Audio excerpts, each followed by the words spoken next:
नमस्ते दोस्तों। आज से हम आरएएस मेंस के लिए एक नया कोर्स शुरू करने जा रहे हैं और इसमें आज हम शुरू करेंगे राजस्थान का इतिहास और संस्कृति। राजस्थान का जो पोर्शन है अपना इतिहास और संस्कृति से।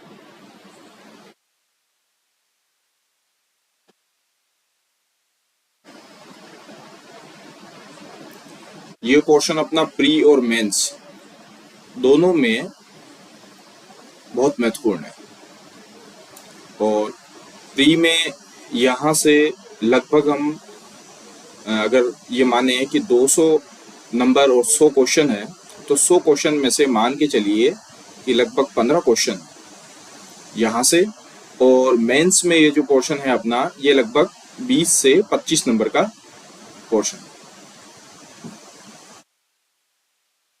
और इसको अपने को आरएस के हिसाब से बहुत ही सेलेक्टिव दृष्टि से पढ़ना पड़ेगा। यदि आप खुद भी इसकी तैयारी कर रहे हैं तो सबसे पहले कुछ बुक्स मैं आपको रेफर कर रहा हूँ, वो आप जो आज ही खरीद लें। सबसे पहले आप जो है राजस्थान बोर्ड की जो राजस्थान अध्ययन है, राजस्थान अध्ययन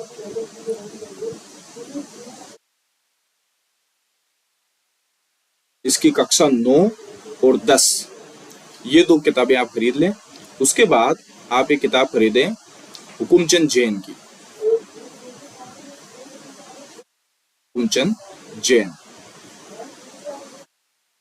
ये इतिहास और संस्कृति के लिए ये दोनों पुस्तकें अपने आप में सफिशिएंट है आरएस के हिसाब से, ठीक है। और ज्योग्राफी के लिए भी बता देता हूं मैं, राजस्थान की भूगोल के लिए आप जो है वो के लिए हरिमोहन सक्सेना आप राजस्थान भूगोल के लिए खरीदें। राजस्थान भूगोल के लिए आप हरिमोहन सक्सेना की बुक खरीद लें। ये 3 बुक्स जो है राजस्थान के इतिहास और भूगोल के लिए, और चौथी जो आपको आद्योपांत पूरी तरह से पढ़नी है सिलेक्शन के लिए, वो है राजस्थान की आर्थिक समीक्षा। इसके बिना अगर आप सोचते हैं कि आप पास हो जाएंगे, आरएस बन जाएंगे, तो संभव नहीं होगा। और राजस्थान की आर्थिक समीक्षा भी आपको किसी भी ऑथर की नहीं खरीदनी है। आपको जो ये मूल किताब है, या तो आप इसको नेट से डाउनलोड कर लें या फिर किसी न किसी किताब के साथ मुफ्त में आपको ये मिल जाएगी। शायद च्यवन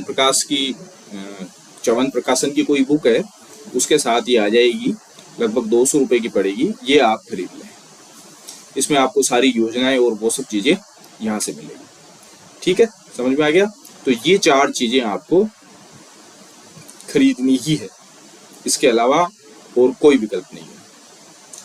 तो आज से हम शुरू कर रहे हैं। पूरा सिलेबस ये हमने फ्रेम किया है और लगभग मैं समझता हूँ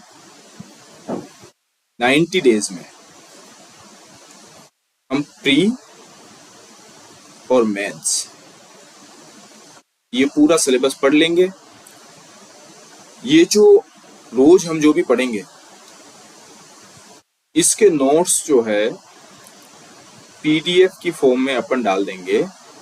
एक कोई टेलीग्राम चैनल डाल देंगे, ठीक है। टेलीग्राम चैनल अभी बनाया नहीं है, पर बना लेंगे, इसकी सूचना भी अपन इस पे दे देंगे, ठीक है। उस पे अपन इसको शेयर कर देंगे, रोज की पीडीएफ, रोज या एक दिन बाद उसको शेयर कर देंगे, ठीक है ना। उससे आप पीडीएफ निकाल लें और ये पढ़ लें। आपका प्री और मेंस में आपको कहीं कोई समस्या नहीं आने वाली। इसके अलावा आप कोई ऑनलाइन अगर और कोई दूसरा कोर्स कर रहे हैं तो वो आप करते रहें, उसमें कोई समस्या वाली बात है नहीं। लेकिन ये जो कोर्स हमने फ्रेम किया है ये आपको बहुत ही ज्यादा लाभप्रद रहेगा, इसकी मैं आपको गारंटी देता हूं। तो शुरू करें।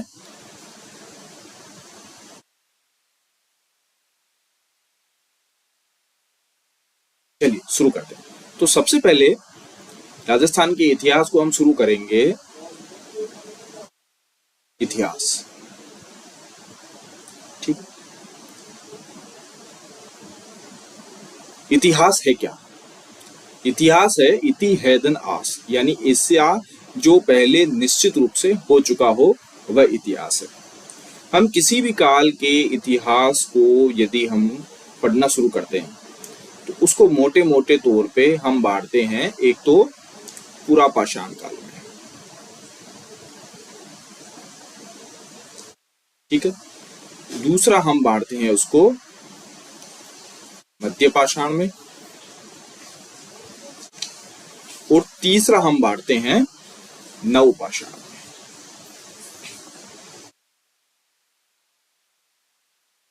राजस्थान को इतिहास को हम देख रहे हैं तो हम पूरा पाषाण, मध्य पाषाण, नव पाषाण, और नव पाषाण के बाद जो है हम जो अपनी सभ्यताएं विकसित हो गई है, मानव का विकास हो जाता है, इसके बाद मानव जो है वो पशुपालन सीख लेता है, ठीक है।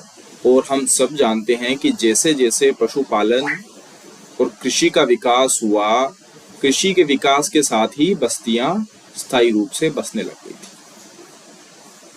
ठीक बात है। और बस्तियां जब स्थायी रूप से बसने लग गई और इस खेती से जब अनाज उत्पन्न हुआ, और वो अनाज जिसे अपन कहेंगे अधिशेष अनाज, अधिशेष अनाज जब उत्पन्न होने लगा तो कुछ लोगों को खेती की जरूरत नहीं रह गई, और ऐसे लोगों ने फिर शहरों का विकास हो गया, क्योंकि शहरों को खाने के लिए भी तो भोजन चाहिए, तो वो भोजन हमको कहाँ से मिलता था, इस अधिशेष अनाज से, ठीक है। ये सब इतिहास के जो है वो हम उसमें देखेंगे टॉपिक में, लेकिन राजस्थान का इतिहास हम शुरू करेंगे, इसमें फालतू बातें नहीं करेंगे।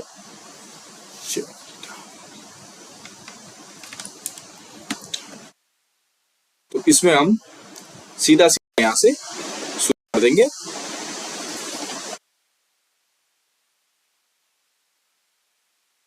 हमारे पढ़ने का मूल उद्देश्य रहेगा टू द पॉइंट पढ़ाई करना, जहां से अपने को क्वेश्चन पेपर में मैच हो सके, ठीक है। तो सबसे पहले देखो पूरा पाषाण काल, हम पहली चीज जो इसमें देखते हैं 10,000 के यानी हजार, तो 10,000 ईस्वी पूर्व तक का जो काल है उसको हम पूरा पाषाण काल में रखेंगे, ओके।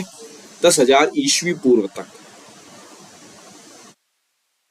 मध्य पाषाण की बात करें तो हम इसमें 10,000 से लेके 5,000 ईस्वी पूर्व तक का काल इसमें रखेंगे, और नव पाषाण में हम 5,000 से लेके 3,000 ईस्वी पूर्व तक का काल इसमें रखेंगे। अब बात कर लें कि पूरा पाषाण काल में जो प्रमुख औजार अपने को मिले हैं वो क्या क्या मिले हैं। देखो, क्लीवर, ये प्री में क्वेश्चन पूछ सकते हैं, हैंड एक्स, ठीक है, और चॉपर। राजस्थान में जो हैंड एक्स यानी हाथ की कुल्हाड़ी पत्थर की हुआ करती थी, इसकी जो सबसे पहले खोज की है वो की है C.A.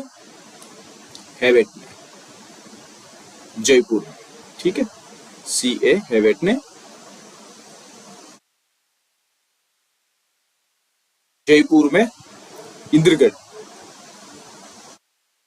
जयपुर में इंद्रगढ़ से सबसे पहले हैंडेक्स की खोज की है। तो इसके जो औजार है वो क्या है, क्लीवर, हैंडेक्स और चॉपर। मध्यकाल के हम औजार देखें तो वो हम क्या देखेंगे, स्क्रैपर, स्क्रैपर और पॉइंट, ये भाले की नोक। जैसे जैसे सभ्यता आगे बढ़ी वैसे वैसे हम समझ सकते हैं कि मानव का विकास हुआ, और उस समय के काल तक भोजन का एकमात्र जो जरिया था वो शिकार था। तो शिकार, पशुओं का शिकार करने के लिए जो जो उपकरणों की जरूरत पड़ती है वो मानव बनाता गया, ठीक बात है। नव पाषाण काल में हम देखते हैं एग्रीकल्चर का विकास हो गया था, ग्राम्य जीवन का विकास हो गया था, ऊपर भाले वाले और शिकार के लिए भी अलग अलग चीजें यहाँ डेवलप हो चुकी थी। पुरापाषाण काल के जो अवशेष अपने को मिले हैं वो कहाँ कहाँ से मिले हैं? देखो, अपने को जो है वो अवशेष मिले हैं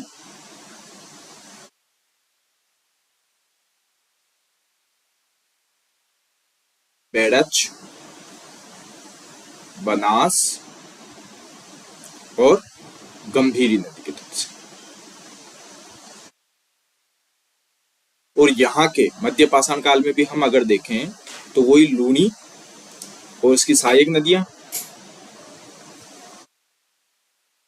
ठीक है। इसके अलावा ये अपने को विराटनगर,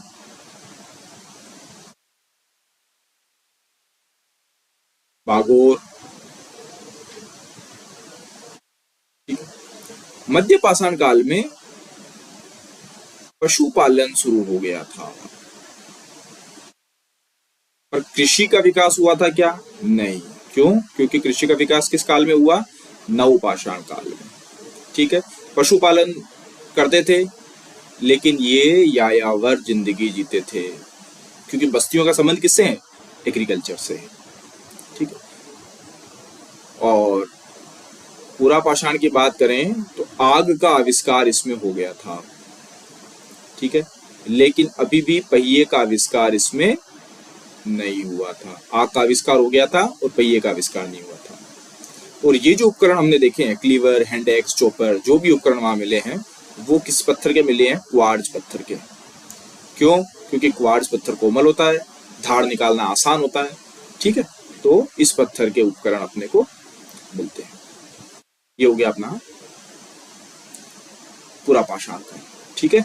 ये मध्य पाषाण काल। और मध्य पाषाण काल के जो उपकरण है वो कहलाते हैं माइक्रोलिथिक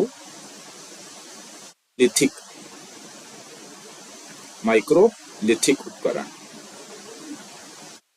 ओके। इसको लघु पाषाणी उपकरण भी कहते हैं। नवपाषाण में देखो हम देख चुके हैं कृषि, ग्राम्य जीवन, ये अपने को अवशेष कहां से मिलते हैं?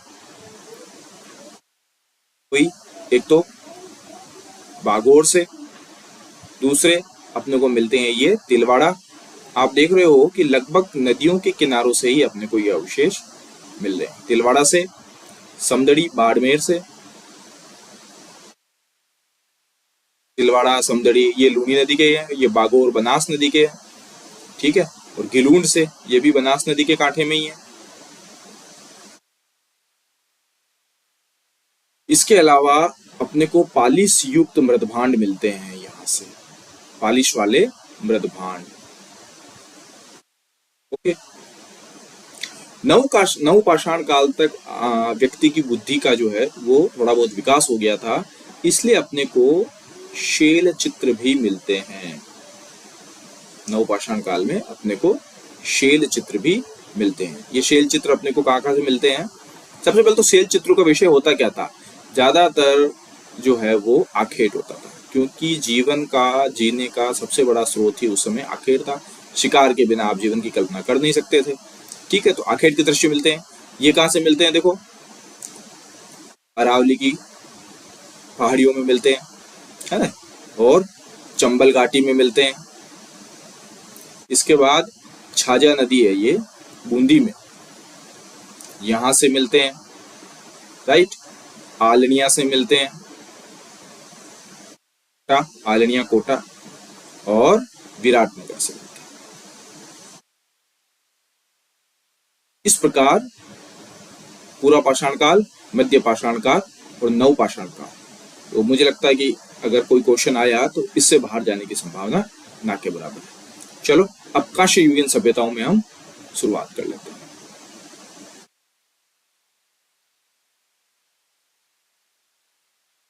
ठीक है,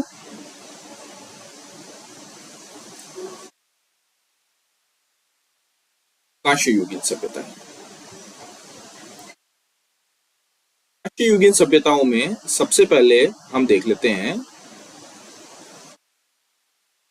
कालीबंगा सभ्यता।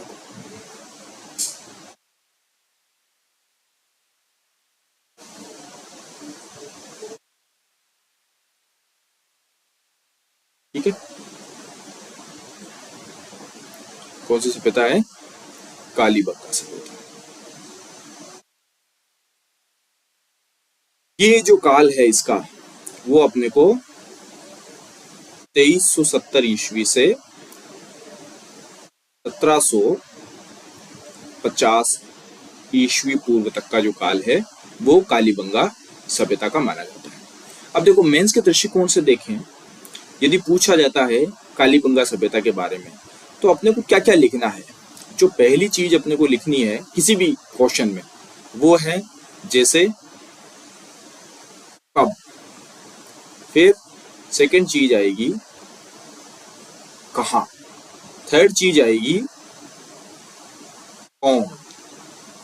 फोर्थ चीज आएगी क्या।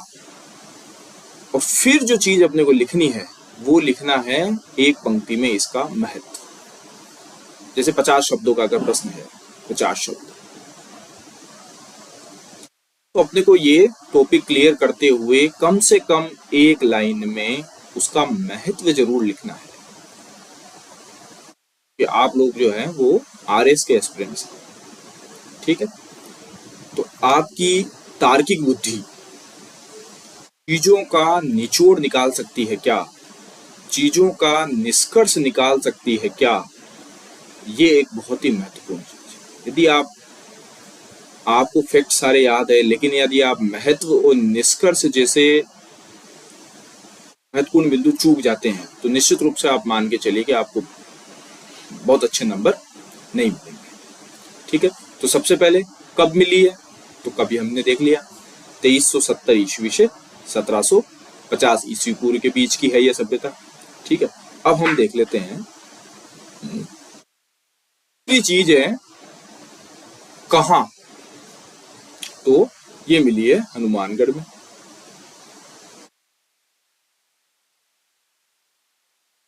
यही लिख दो नदी, कौन सी नदी? घग्गर नदी।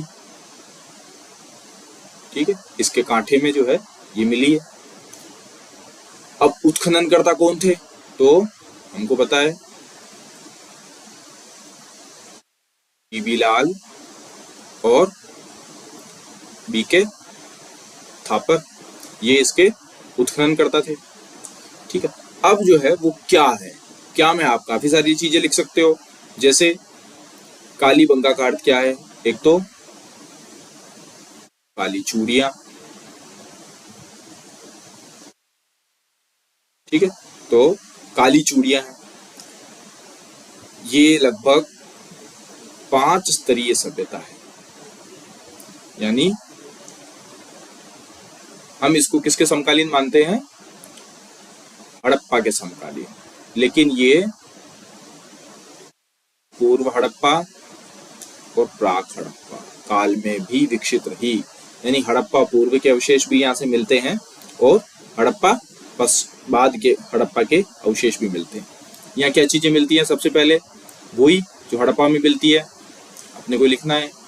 यहाँ सब समकोण सड़कें मिलती है। ठीक है, और लकड़ी की नाली मिलती है जल निकासी के लिए। राइट, इसके बाद जुते हुए खेत के अवशेष यहाँ मिले हैं।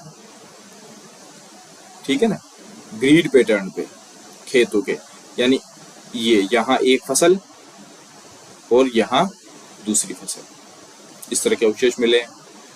फिर इसके बाद और यहाँ क्या मिला है? यहाँ अपने को यज्ञ कुंड मिले हैं।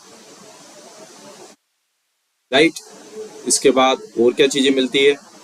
यहाँ अपने को जो विशेष चीज मिलती है जो कालीबंगा से पूर्व की होना इसे सिद्ध करते हैं, कच्ची ईंटों का प्रयोग मिलता है। ठीक है, कच्ची ईंटों का यहाँ प्रयोग अपने को मिलता है। तो इस प्रकार ये अपना लगभग 50 शब्दों का एक क्वेश्चन पूरा हो जाता है। और अब निष्कर्ष में क्या लिखेंगे महत्व का, कि ये हड़प्पा वैदिक संस्कृति को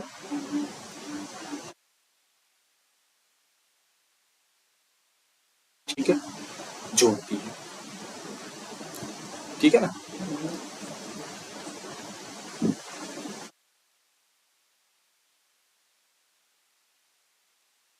इस तरह अपन एक एक सभ्यता को देख लेते हैं। ये कालीबंगा हो गई। इसके बाद नेक्स्ट हम देख लेते हैं आहट।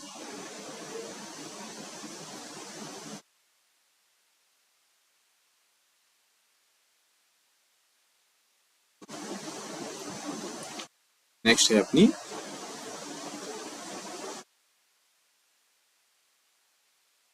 सभ्यता। इसका काल हम देखें, पॉइंट फॉर्म में हम याद रखेंगे। इसका काल हम देखें तो 1900 से 1200 ईस्वी पूर्व तक का काल है। 1900 से 1200 ईस्वी पूर्व का काल है। ठीक है। बेड़च नदी या आयड़ नदी, इसके कांटे में अपने को यह सभ्यता मिलती है। इसके खोजकर्ता कौन है? अक्षय कीर्ति व्यास। ठीक है। 1953 में इन्होंने इसकी खोज की। इसको ताम्रवती नदी भी कहते हैं, ताम्रवती सभ्यता भी कहते हैं। ताम्रवती सभ्यता भी कहते हैं। आगाटपुर के नाम से भी जानते हैं। इसको धूलकोट के नाम से भी जानते हैं। धूलकोट के नाम से भी जानते हैं। ये ग्रामीण जीवन को दर्शाने वाली सभ्यता का स्थल है। ग्रामीण जीवन। ठीक है। ग्रामीण जीवन। यहाँ तांबा गलाने की भट्टी भी मिली है। तांबा गालन भट्टी।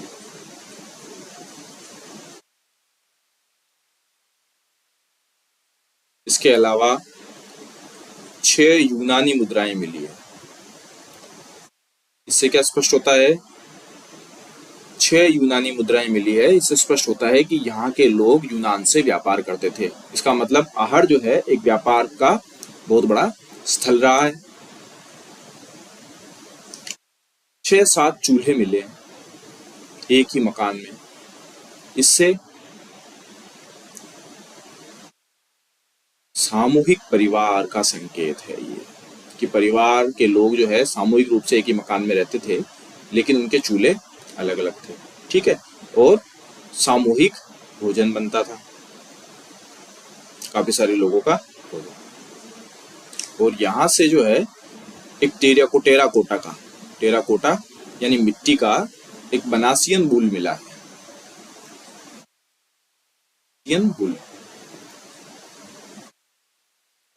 ठीक है। बनासियन बुल टेराकोटा का मिला। यहाँ की जो छतें हैं, बनास में हमको जो मकान मिले हैं उनकी छतें हैं, उसका निर्माण कैसे होता था? बांस व मिट्टी से। ठीक है। बांस और मिट्टी से उसका निर्माण हुआ करता था। ठीक है। मकान जो है पत्थर के हैं और माप तोल के बर्तन मिले हैं। माप तोल के बर्तन मिलते हैं। निष्कर्ष आप निकाल लोगे। यूनानी मुद्रा से व्यापार वाणिज्य। ठीक है। तांबा गालन से अपने को तांबे की वस्तुएं, उद्योग धंधा यहाँ बढ़िया चलता था। ठीक है। टेराकोटा का काम भी होता था। छतें, मकान, ये सारी चीजें अपने को याद रखनी। उसके बाद नेक्स्ट देख लेते हैं अपन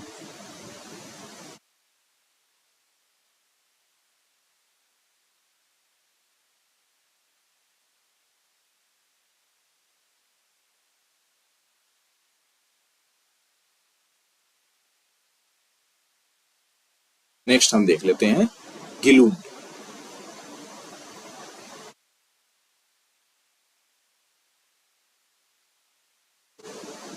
गिलून गिलुंड कहाँ है? राजसमंद में। गिलुंड है राजसमंद में। ठीक है, इसको हम बनास संस्कृति के अंदर कर लेते हैं। बनास संस्कृति यानी बनास नदी के किनारे किनारे जो संस्कृतियां विकसित हुई उसको हम बनास संस्कृति के नाम से जानते हैं। इसके खोजकर्ता कौन कौन है? वही अपने बीबी लाल। ठीक है, ये कौन सी सभ्यता है? ये भी ताम्रयुगीन सभ्यता है। ताम्रयुगीन सभ्यता।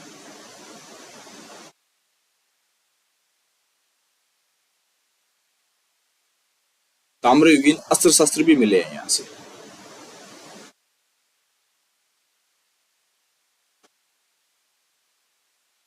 ताम्रयुगीन अस्त्र शस्त्र भी मिले हैं। यहाँ मृदभांड मिले हैं अपने को। मृदभांड मिले हैं। कौन से मृदभांड मिले हैं? काले लाल रंग के मृदभांड। ठीक है, काले लाल रंग के मृदभांड अपने को यहाँ से मिलते हैं। और देखो, एक ही संस्कृति के होने के बावजूद भी जहां आहड़ में अपने को पत्थरों के मकान मिलते हैं, वहीं यहाँ अपने को पक्की ईंटों के मकान मिलते हैं।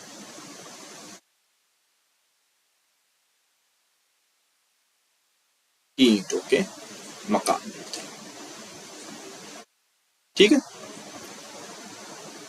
इसके अलावा अनाज की कोठियां मिलती है अपने को। ठीक है, अनाज की कोठियां मिलती है और हाथी दांत की चूड़ियां मिलती है। हाथी दांत की चूड़ियां अपने को यहां से मिलती है। राइट, समझ में आ गया? बनास संस्कृति का अंग है ये। बीबी लाल यहाँ के उत्खनन करता है। ये भी एक ताम्रयुगीन सभ्यता है। तांबे के अस्त्र शस्त्र यहाँ से मिलते हैं। मृदभांड मिले हैं जो काले लाल हैं। पक्की ईंटों के मकान मिले हैं। अनाज की कोठियां मिली और हाथी दांत की चूड़ियां मिली। नेक्स्ट शुरू करते हैं।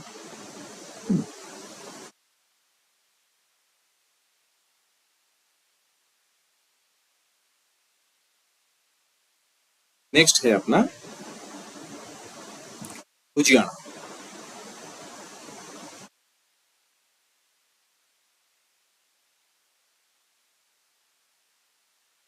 उजियाना संस्कृति ये कहाँ है? ये है भीलवाड़ा में। भीलवाड़ा में एक जगह है बदनोर। अब शायद ये ब्यावर में आ गई है। ठीक है, बदनौर तहसील अब ब्यावर में चली गई है शायद, या पहले भीलवाड़ा में थी। ये ताम्रयुगीन स्थल है। ये भी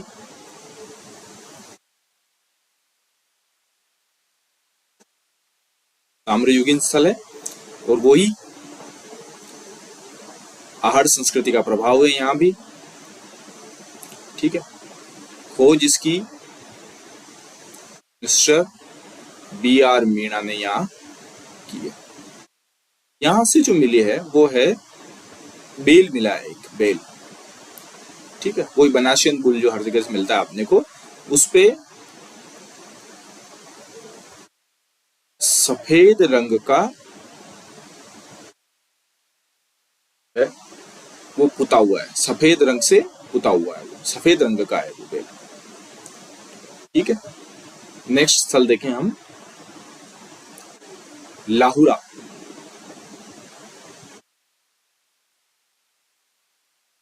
ये एक नया स्थल है लाहुरा। ये मिलता है अपने को आसिंद भीलवाड़ा में। देवनारायण का जो स्थल है आसिंद, वो अपने को भीलवाड़ा से मिलता है। और यहां से अपने को सुंग काल के प्याले मिलते हैं। सुंग काल के प्याले मिलते हैं। इसका मतलब ये जो है वो 1 ईस्वी के आसपास का काल रहा होगा। ठीक है, बहुत बात की सभ्यता है। नेक्स्ट देखें अपन तो वो है बालाथल। बालाथल, ठीक है। पहली चीज जो इसके बारे में हम देखेंगे वो है ये एक ताम्र पाषाणकालीन सभ्यता है। ताम्र पाषाणकालीन। दूसरी चीज, ये मिली कहाँ है, बालाथल कहाँ है, ये उदयपुर में है। उदयपुर में एक जगह है वल्लभनगर। वल्लभनगर में है, ताम्रपाषाणकालीन स्थल है। औजार मिले हैं वही तांबे के औजार भी यहाँ से अपने को मिलते हैं, ठीक है। वीएन मिश्र यहाँ के उत्खनन करता है। कौन है उत्खनन करता? वीएन मिश्र। यहाँ अपने को बुने हुए कपड़े के अवशेष भी मिलते हैं बालाथल से, बुना हुआ कपड़ा, राइट। इसके बाद अपने को यहाँ से क्या मिलता है, यहाँ से वही मिट्टी का सांड, जिसको हमने शुरू में बनाचन बुल कहा था, वो अपने को हर जगह से मिलता है, ठीक है ना। इसके अलावा बालाथल से हमें विशाल भवन मिले हैं। विशाल भवन, एक विशाल भवन मिला है जिसमें लगभग 11 कमरे थे। कोई धर्मशाला रही होगी या सामूहिक रूप से किसी आयोजन का केंद्र रहा होगा। इसके अलावा यहाँ हमको लोहा गलन की भट्टियां भी मिलती है बालाथल से। तो ये ताम्र युग से लेके लोहा गलन की भट्टियां यानी लोह युग तक, ताम्र से लेके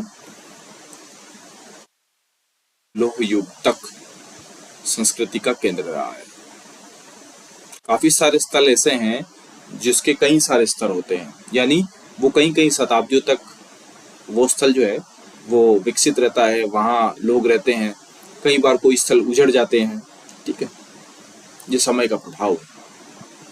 तो ये है अपना बालाथल। लोहा गलन की अपने को भट्टियां मिल रही है यहाँ भी।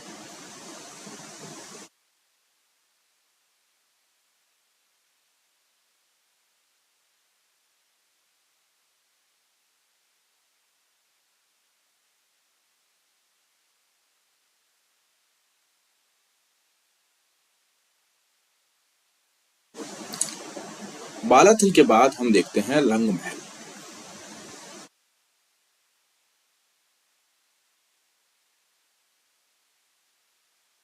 रंग महल, पहली चीज ये है कहाँ,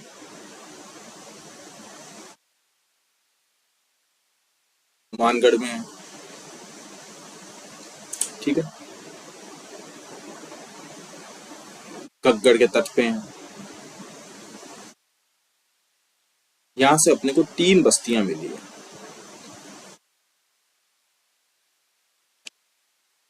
पहली जो बस्ती है वो है सेंधव काल, है ना, सेंधव सभ्यता के काल की। दूसरी जो मिली है वो कुषाण काल की। सेंधव सभ्यता यानी 2500 ईसा पूर्व। कुषाण काल यानी ईस्वी के आसपास। और फिर इसके बाद पूर्वगुप्त, लगभग 150 ईस्वी पूर्व। 150 से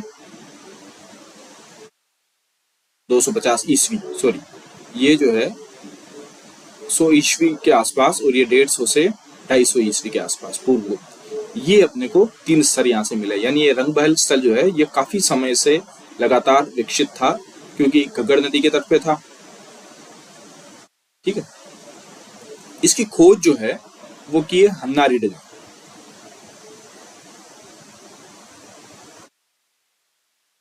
ठीक है। इसकी खोज, उत्खनन जो है वो हन्नारिड ने किया। यहां से क्या क्या मिला अपने को, ये दीपदान मिले, दान मिले हैं, ठीक है। और मृतभांड, इस समय कौन से मृतभांड प्रचलित थे? ज्यादातर में अगर कुछ भी अगर ध्यान नहीं आवे तो लिख देना काले लाल, काले लाल मृतभांड। हनुमानगढ़ आ गया समझ में अपने? चले आगे। कोशिश अपने को यह करनी है, सिलेबस इतना लंबा है कि 90 दिन में जो है इसको खत्म करना ही है। यदि इसको 90 दिन में खत्म नहीं कर पाएंगे तो फिर न तो इसका रिवीजन हो पाएगा और कुछ नहीं हो पाएगा। तो धीरे धीरे रे मना धीरे वाली बात जो है इस पे चलेगी नहीं।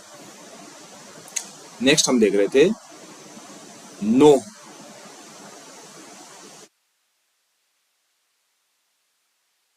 नोह कहाँ है? यह है भरतपुर में, ठीक है। यहां से भी जो है 5 सांस्कृतिक युगों के अवशेष मिले हैं। 5 सांस्कृतिक युगों के अवशेष मिले हैं, ठीक है। यहां मुख्य रूप से PGW संस्कृति, पेंटेड ग्रेवेयर है ना, उत्तरी काले चमकीले मृतभांड जो है, और गेरू मृतभांड। कई सारे इतिहासकार हुए हैं वो संस्कृतियों को मृतभांडों के नजरिए से भी समझते हैं, यानी जिस संस्कृति में जो मृतभांड मिले हैं उसको उस दृष्टिकोण से वो समय के अनुसार विभाजित करते हैं। अपने को ये ध्यान में रखना, अपना इतिहास को इतना गहन रूप से नहीं पढ़ना है, अपने को केवल परीक्षा क्लियर करनी है। तो यहाँ PGW जो है वो पेंटेड ग्रे वेयर मृतभांड यानी गेरू मृतभांड जो है वो यहाँ से मिले हैं। इस संस्कृति से अपने को लोह अवशेष मिलते हैं। जैसे लोह का नाम लें, सीधे अपन मौर्य और कुषाण में आ जाएंगे, क्योंकि मौर्य काल से पहले लोहे का बहुत ज्यादा प्रयोग नहीं हुआ करता था, ठीक है।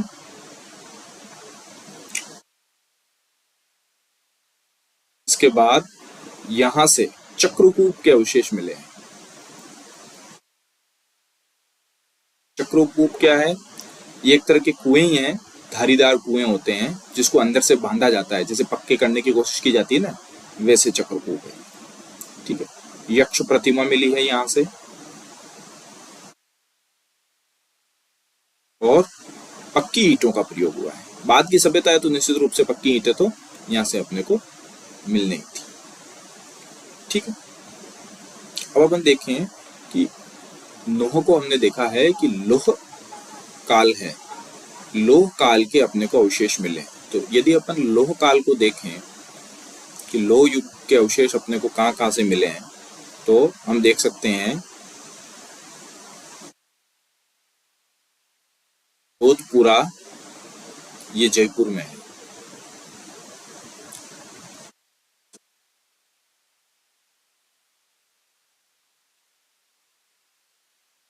जोधपुरा जयपुर,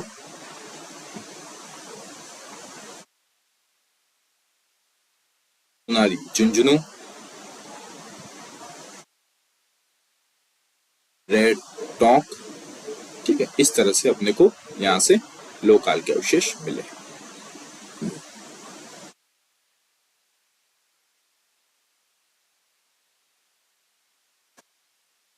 अगली सभ्यता देखें,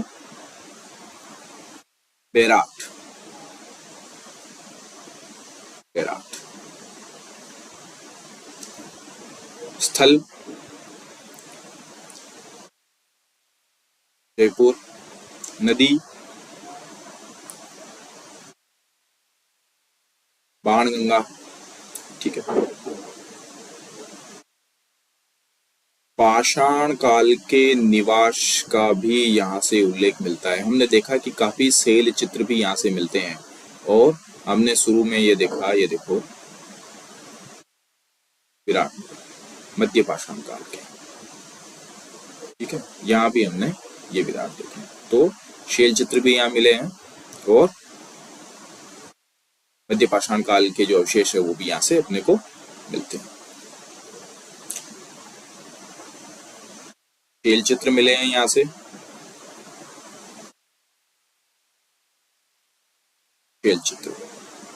कहाँ से मिले देखो, ये गणेश डूंगरी, बीजक की डूंगरी और भीम की डूंगरी, यहां से अपने को शैल चित्र मिले। पीजीडब्ल्यू संस्कृति का केंद्र रहा है ये भी। पीजीडब्ल्यू को हम सीधे सीधे किससे जोड़ देते हैं, लोहे के उपयोग से जोड़ते हैं। तो बुद्ध के काल के बाद जो संस्कृति अपने को मिलती है वो पीजीडब्ल्यू बुद्ध और मौर्य, है ना, बुद्ध और मौर्य काल, ये पीजीडब्ल्यू के काल माने जाते हैं। यानी द्वितीय शहरीकरण, कहते हैं कि द्वितीय शहरीकरण जो है वो लोहे के उपयोग के कारण ही हुआ था। इसको समझे, लोहा आया, ठीक है, जंगल कटे, इसकी जगह खेती हुई, खेती से क्या पैदा हुआ, अनाज पैदा हुआ, तो आदमी शिकार से ध्यान हटा। अब पेट भरने के लिए पत्थर और लोहे के डंडे और ये लेके जंगल में भागने की जरूरत नहीं थी। एक आदमी कई लोगों के लिए अनाज पैदा कर सकता है। यानी हम देखें कि 100 आदमी 1000 लोगों के लिए अनाज पैदा कर सकते हैं या 10,000 लोगों के लिए अनाज पैदा कर सकते हैं। इससे क्या है, उत्पादन का अधिशेष हुआ,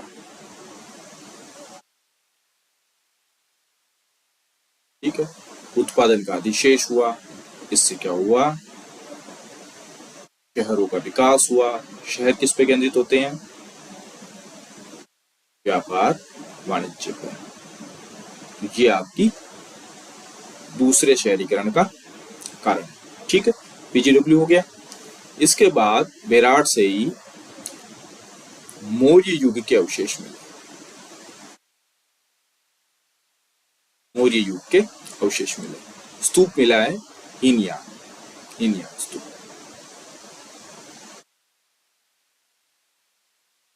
ठीक है, हीनयान स्तूप के उल्लेख मिलते हैं। भाबरू का लेख मिला है, अशोक का भाबरू लेख,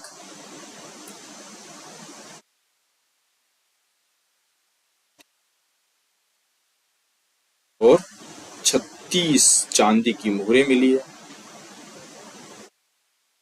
प्लस 8 पंचमार्क सिक्के, वस्त्र के उल्लेख मिले हैं। कहते हैं कि यहाँ एक अकबर की टकसाल भी थी,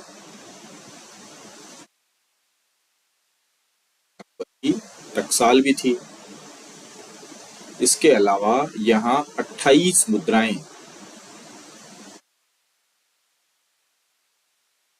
इंडो ग्रीक, ठीक है, यूनानी मुद्राएं यहां से मिली है। इसका सीधा सा मतलब है कि बेराट शुरू से, मत्स्य जनपद में भी इसका उल्लेख आता है कि विराटनगर वो यही बेराट है। तो बेराट जो है शुरू से ही सभ्यता का एक बहुत ही महत्वपूर्ण केंद्र रहा, ठीक है। नेक्स्ट देख लेते हैं।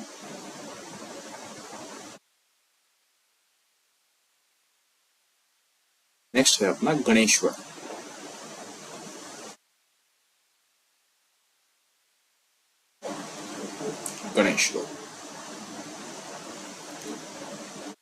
सबसे पहले वही अपने कहाँ है, तो नीम का थाना पे है साहब।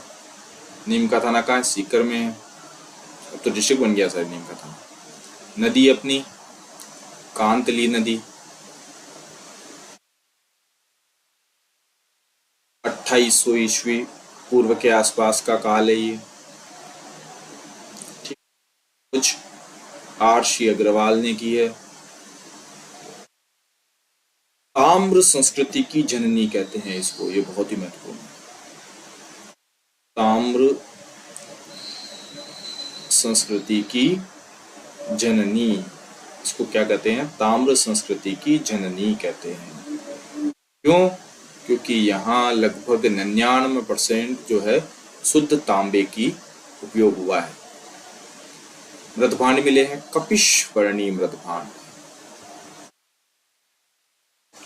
कपिशवर्णी कपिशवर्णी मृदभांड के अलावा ताम्र कुल्हाड़ी मिली है यहाँ से, तीर नोक मिले हैं यहाँ से, ठीक है, तांबे की सुई मिली है यहाँ से, मछली पकड़ने का कांटा मिला है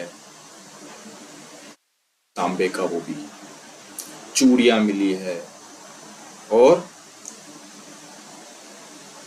पत्थर के मकान यहाँ से मिले हैं,